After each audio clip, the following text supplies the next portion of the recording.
Assalamu alaikum, everybody. My name is Fatimah Bhinji from Vancouver, BC.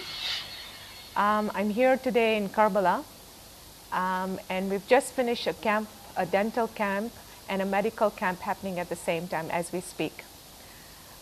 This is probably my 8th visit to Karbala, and I'd like to share you how we got ourselves into volunteering doing dental work. Alhamdulillah, I'm blessed with 5 children, and when my kids grew up a bit, I told my husband that the first trip I ever want to make is to do the Zyarah of Imam Hussein alayhi salam. So the very first trip after the roads of Iraq were open, we made a trip to Karbala. And it was really inspiring, and our group leader said that we were in Najaf, and our group leader said that, do you want to go and see a camp? And all the youths were so excited, and we said yes. So he rented a bus, and half of a group went to see this camp. And what did we see? We came in the month of summer. It was very, very, very hot for us. And we went and visited them. It was a huge camp, tents and tents. They had 3 huge generators which weren't working.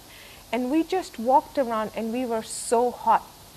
Just before getting on the buses, our leaders told us that just remove your shoes and put your feet on the ground. And that was really, really hot. As we were going around the camp, my husband, who is a pediatric dentist, told the kids that I am Tabib al-Asnan, a dentist. So everybody opened their mouth, and we saw that there was so much work that needed in the kids' mouth. So when we came back, my husband and I made the niyyah that if Allah allows us, and with the wasila of the Imams, if we can come here and we can serve the orphans, this is what we were going to do. So sure enough, we came here in summer, and the following year in March, my husband, myself, and 2 of my kids came for the very first trip of what we now have established, our organization called Global Kindness Foundation. Our very first trip was to Najaf. We were set up at an orphan school called the al-Zahra school in Najaf. And at that time, there were 2 grade 1 students, and we worked on each and every one. There were 100 kids. And we were here for 2 weeks. We started work at 8 o'clock in the morning, and sometimes we would work till 8 or 10 o'clock at night, every day till we were here. And that was the beginning of our trip. The following year, we had, alhamdulillah, 3 dentists came, and our whole group was a group of 9.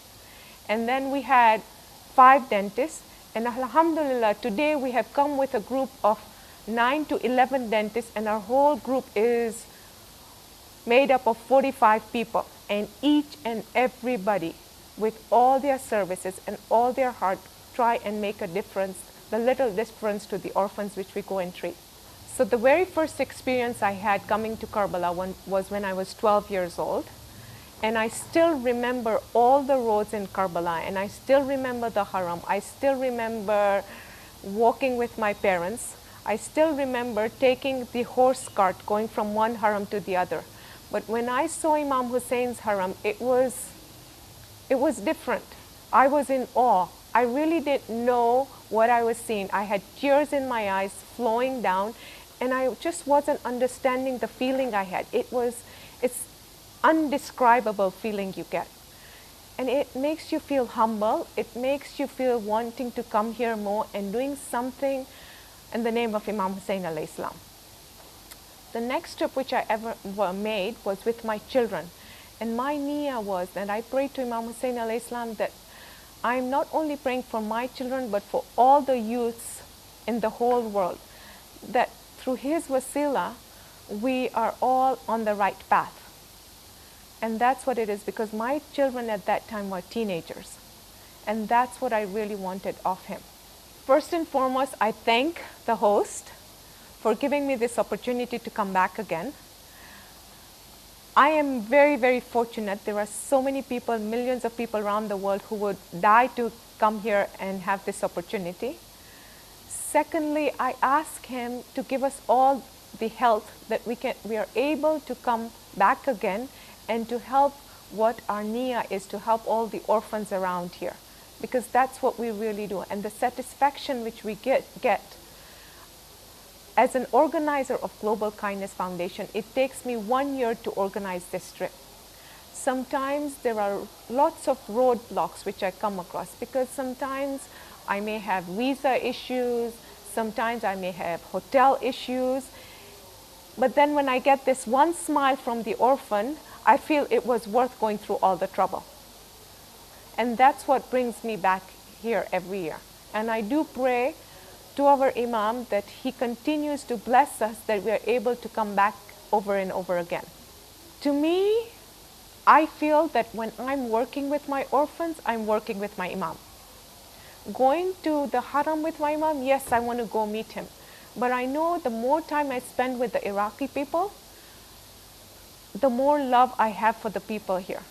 So when I go back home, when I talk to the youths there, I talk to them about Imam Hussein, but I talk to them in the language they like to hear. So we are very materialistic in the West.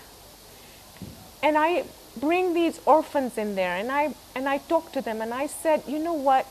You people should not even have a right to complain with what you have. People here, they really don't have anything. I will give you an example of my daughter. We were packing to come to Iraq. She's got about 3 abayas of hers. One has a bit bling on it, some stones, rhinestones, and another one is black. So as we were packing, my daughter goes to me, Mom, I cannot wear this abaya with a lot of bling. I only can wear the one with the black. And I said, how come it's okay for you to wear this one? And she goes, no, I don't want to hurt the feelings of these orphans. I want to be like they are. I want to be playing with them. I want to be no different from them. I don't want them to think that I'm a rich girl or I have better clothes or anything. So I feel that when I'm coming back, that's made an impact in my daughter. And when I talk to the people there, this is the way I convey to them. So for me, Imam Hussein for me is what I can go back and I can tell the people how fortunate we are, and we should be happy with the little we have, and we also have to be humble like how Imam Hussein has been, and give as much as we can in return. I haven't given it much thought, but as I was growing up and listening to the lectures, I've always been told that Imam Hussein's color is red because of the sacrifice he sacrificed during Ashura. So I've never really questioned that. It was just I've been brought up with the understanding that that's why his flag is red. I've not really thought of this, but what comes to my mind is I would be speechless. I think this is a dream of every Shia, to go and have a chance to meet the Imam. So for the Imam to come and meet me, or for me to meet the Imam, it would be something out of this world. It would be really, I don't believe that I'm seeing the Imam, right? And by coming on a Thursday evening, and when I am doing my Zyarah and I'm talking to my Imam, I feel that every footstep I take is so holy, because I know Imam Hussein and all his family may have stepped on the ground. And so I really revere it very much. I walk very gently. I don't want to hurt anybody. Even when people are going inside to the haram, touching the zari, I make sure that I stay away from that. And so this is my take. But it would be like a dream come true meeting my Imam. I think having very powerful speakers with good English command would really inspire the youths to listen to the message of Imam Hussein alayhi salam. And I feel that the youths need this so that their faith or the iman is enlivened. They need this in the West, because we really don't have Islam around us. Yes, we do go once in a while to the mosque. It's our akhlaq and what we carry inside, which is what we kind of portray when we do our day-to-day job, life, whatever it is. So this is my humble request to this channel, that, whatever you air out, find excellent speakers to send out the message of Imam Hussein alayhi salam. I pray to our Imam that everybody gets an opportunity to come visit him for Zyarah.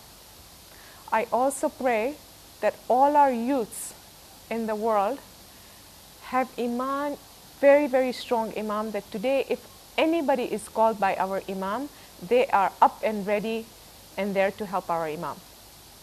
And lastly, I thank our Imam for giving us all this opportunity and ask him to continue giving us and blessing us with this opportunity to come not only to visit his grandfather, but to be able to come and visit our people, the Iraqi people, who we can help out. Thank you very much.